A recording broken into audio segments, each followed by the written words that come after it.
And then you're writing across a lot of different eras. So how do you, I guess, know which era to write in? And then also, how do you manage the research to write across different eras?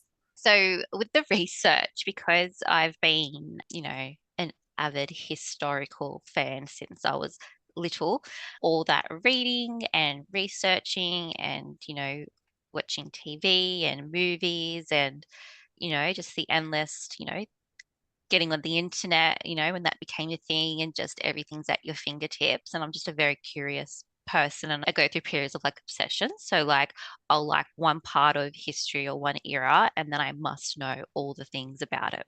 So there is quite a bit of, I guess, head hopping between. So as I was writing His Regency Goddess, I was also working on a Viking Age romance. So like complete opposite parts of time history. So that is something that kind of works for me, but I can imagine that as time goes on, especially as I want to explore more eras, I'll probably have to put some more process in place or, some more boundaries around working at one thing at a time. Otherwise, that might just make me very like it will be hard for me to finish one thing because my head's going to be in too many different times of history.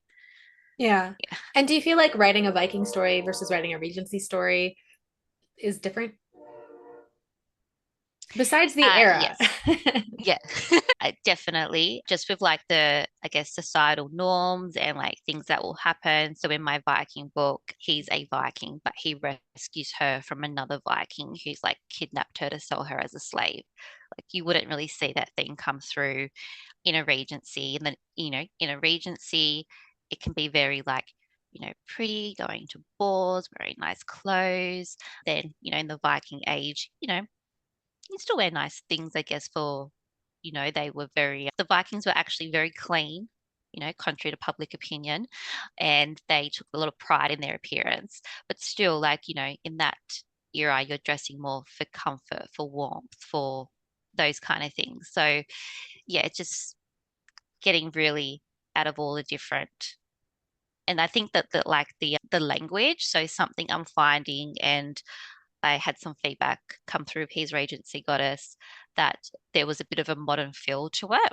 And on reflection, I think that's because I was so gung ho on getting the body positive, independent woman message across. I kind of fell into more of like a modern way of talking. So something I have to be mindful of as well is like, the etymology of words. Something said in one era wouldn't have been said in another. I have a copy editor who works with me very closely on that. And like, she'll be like, this phrase wasn't invented until the 1920s, but it does work really well here to describe their emotions. And I'm like, oh, but I can't use it, but I want to use it, but I can't use it. I'm a bit naughty. If it really works for my character in the scene, like I'll use it knowing that someone might say, hey, that wasn't like used then. And I guess as a writer, like you write for your readers, but sometimes you're writing for yourself as well. So I kind of like have to like stack up what, you know, what means more to me in that moment for that scene.